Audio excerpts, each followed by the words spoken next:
The bank claimed I was $623,000 in debt for a mortgage I never took. I soon discovered my sister bought her dream home under my name. During dinner, I calmly placed the police report in front of her, full story with updates. Sound of a sharp intake of breath, a slight pause for dramatic effect. Can you imagine getting a phone call that shatters your entire world? I was told I owed $623,000 on a mortgage I'd never signed. But the truly gut-wrenching twist? That house, that crushing debt, belonged to my own sister. What the hell happened next? Before everything imploded, I had what I considered a pretty good life. Nothing extraordinary, maybe, but deeply satisfying in its simplicity. For 6 years, I'd been a registered nurse at Seattle Grace, pouring my heart into the pediatric ward. There's just something incredibly fulfilling about helping sick kids, even on the hardest days, when the outcomes aren't what you prayed for. My colleagues were like family, and I'd earned a reputation as someone reliable, someone who genuinely cared. My apartment in Ballard was small but cozy, a one-bedroom I filled with second-hand treasures and an army of plants. My friends joked it was more greenhouse than home, but those green companions gave me such peace after long, chaotic hospital shifts. Then there was my actual family. My parents, David and Carol Wilson, still lived in the suburban home where my sister, Amanda, and I grew up. They were good people, honest, hardworking, devoted. And Amanda, my older sister by 3 years. I'd spent my whole life looking up to her. Growing up, she was the confident one, the achiever. Homecoming queen, valedictorian, captain of the debate team. I was the quiet, studious kid, only finding my voice after college. But I never felt any resentment. I was proud of her, grateful for her protection when bullies tried to pick on me. As adults, we remained close, despite our wildly different paths. Amanda went into real estate, building a successful career selling luxury properties. She married Brian, a financial advisor, 5 years ago. They were this striking couple, tall, athletic, always tanned from their frequent tropical vacations. Their social media was a meticulously curated catalog of perfection, sunset cocktails, charity galas, matching tennis outfits. Me? I stayed single, focused on my career, and the occasional disastrous date set up by well-meaning coworkers. Our lives couldn't have been more different, but we still met for coffee, and our families gathered for dinner twice a month. Amanda would sometimes make these subtle comments about my lifestyle, or suggest investment opportunities that I clearly couldn't afford. I just chalked it up to her wanting the best for me. 8 months ago, Amanda and Brian moved into this stunning craftsman home in Queen Anne, one of Seattle's most prestigious neighborhoods. At their housewarming, I remember a definite pang of envy as I walked through those meticulously renovated rooms, Viking appliances, sweeping views of the city and Puget Sound. Amanda gave me the grand tour, pointing out custom features and designer names I didn't recognize. "Someday, you'll have this too, sis," she'd said, squeezing my shoulder. "You just need to aim higher." The day everything changed started like any other Tuesday. I was halfway through my shift, helping a 7-year-old boy named Tyler change his bandages after an appendectomy. My phone vibrated in my pocket. Normally, I wouldn't answer during patient care, but I'd been waiting for news about an elderly neighbor. Excusing myself, I stepped into the hallway. "Hello, this is Heather." "Miss Wilson, this is Craig Donovan from Washington Mutual Bank. I'm calling about your missed mortgage payments. We've sent several notices, and I'm afraid if we don't resolve this soon, we'll have to begin foreclosure proceedings." My mind went blank. "What mortgage?" I asked, utterly confused. I'd never owned property in my life. "The amount?" $623,000. My stomach dropped like a stone. The banker's voice became slightly condescending.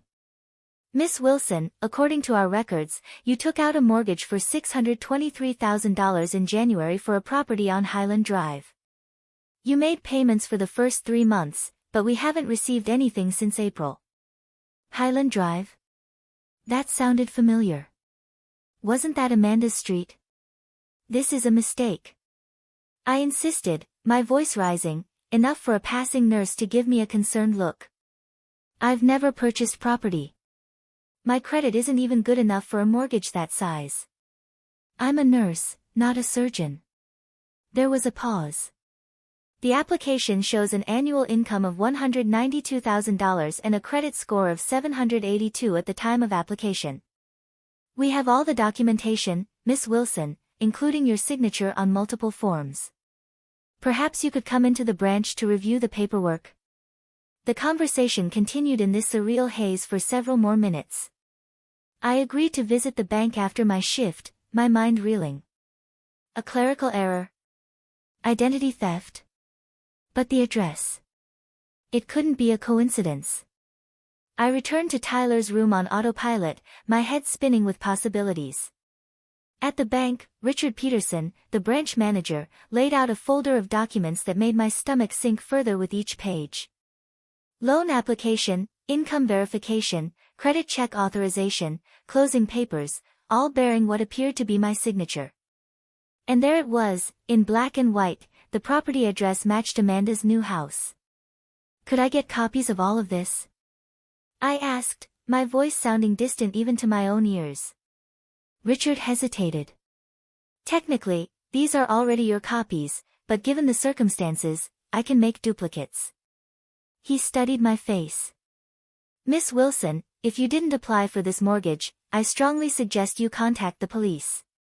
This appears to be identity theft and possibly fraud. I nodded numbly, but inside, a voice was screaming. Not just any identity theft, my sister. My own sister had stolen my identity to buy her dream house. The days that followed were a blur of anxiety, disbelief, and methodical investigation. I called in sick to work for the first time in 2 years, unable to focus on patient care when my own life was unraveling. My apartment, once my sanctuary, now felt like a cage where I paced endlessly, alternating between white-hot rage and agonizing confusion. Could there be another explanation? Maybe Amanda had made some terrible administrative mistake. Perhaps she'd intended to use her own name, but somehow mine got entered incorrectly. But as I stared at the documents Richard had copied for me, that hopeful theory crumbled. This was deliberate. Someone had carefully forged my signature on multiple documents. Someone had provided my social security number, birth date, and employment history. Someone who knew me intimately. My first call was to Equifax. The customer service rep sounded bored until I explained the situation. Then her tone shifted to practice sympathy. Let me pull up your credit report, Miss Wilson.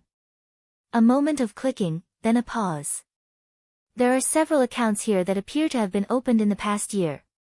The mortgage is the largest, but there's also a home equity line of credit for $150,000, 3 credit cards with limits between $20,000 and $30,000 each, and a personal loan for $45,000.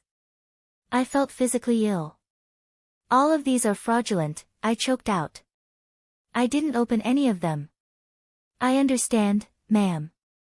I am initiating a fraud alert on your account immediately, and I'll send you instructions for filing a formal dispute for each account. You should also contact the other credit bureaus right away. By the end of that day, I'd spoken to all 3 major credit bureaus, placed fraud alerts, and discovered that my credit score, once a respectable 724, had plummeted to 546 due to the missed mortgage payments and maxed out credit cards I knew nothing about. The next morning, I met with Diane Schwartz, a financial advisor recommended by a colleague.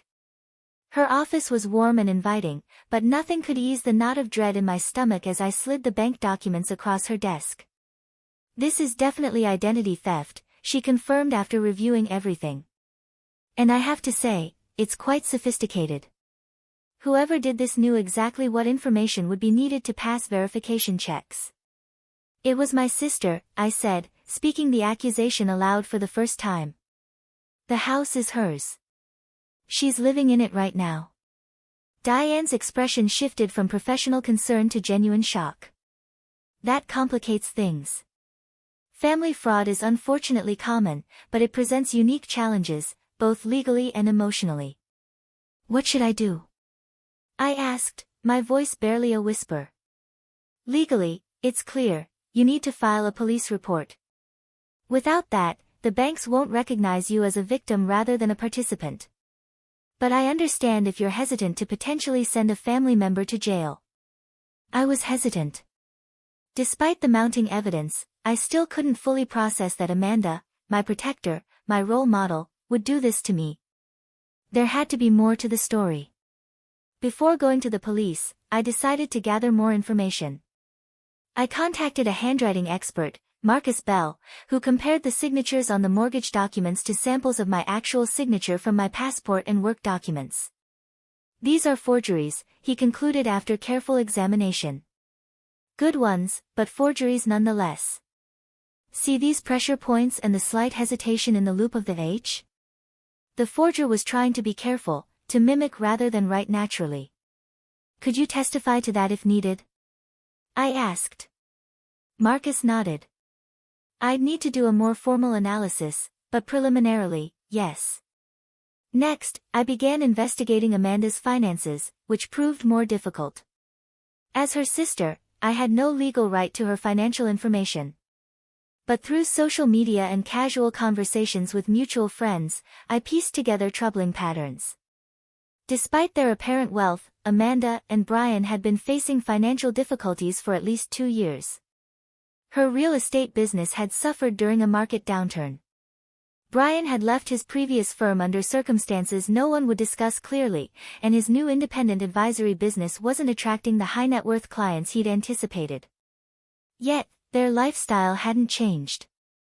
If anything, they'd become more extravagant, with a new boat and a membership at an exclusive country club. The most damning evidence came from my friend Stephanie, who worked at a luxury car dealership where Amanda had purchased a new Mercedes. I probably shouldn't tell you this, Stephanie said over coffee, her voice hushed. But when they ran her credit for financing, it was a mess. Brian ended up paying cash, but I overheard them arguing about it in the parking lot. He said something like, "We can't keep doing this. The house was risky enough." Asterisk the house. My house, asterisk I also discovered multiple credit accounts opened in my name, all linked to online statements, with the contact email being a slight variation of my actual address, heatherwilson883@gmail.com instead of my real heatherwilson1993@gmail.com. Easy to miss in verification processes, but clearly deliberate. Every new piece of information felt like another weight on my chest, making it harder to breathe, harder to deny the devastating truth. My sister, whom I trusted completely, had stolen my identity to finance a lifestyle she couldn't afford. She'd thrown me under the bus without hesitation, leaving me to deal with the financial and legal fallout when it all inevitably collapsed. After a week of investigation, I could no longer avoid the necessary step. With a heart that felt like lead, I drove to the Seattle Police Department's Financial Crimes Unit. The office was nothing like the dramatic police stations from TV shows. Instead, it occupied part of a nondescript municipal building with fluorescent lighting and outdated furniture. I sat in a hard plastic chair for nearly an hour before a detective could see me, clutching a folder containing all the evidence I'd gathered. Heather Wilson. A woman in her 40s with short brown hair and tired eyes approached. I'm Detective Rachel Thompson. Sorry about the wait. Follow me. She led me to a small interview room with a table, 3 chairs, and nothing else, except a wall-mounted camera in the corner. Detective Thompson noticed me eyeing it. Standard procedure, she explained. Helps protect both you and us. Now, I understand you're here to report identity theft. Yes, I said, my voice smaller than I intended. By my sister. Something flickered in Detective Thompson's expression, surprise, maybe even sympathy, before her professional demeanor returned. I see. That's unfortunately more common than you might think. Tell me everything from the beginning. For the next 2 hours, I walked her through the whole story, the bank call, the mortgage I never applied for, the credit cards and loans opened in my name, the house my sister was living in, purchased with my stolen identity. Detective Thompson took detailed notes, occasionally asking clarifying questions. She seemed particularly interested in the timeline and how Amanda might have obtained my personal information. Do you share any financial accounts? Safety deposit boxes? Has she ever lived with you as an adult? No to all of those, I said, but we're close. Or I thought we were. She's been to my apartment countless times. My important documents are in a file cabinet in my home office, not locked. I felt foolish admitting this. I never thought I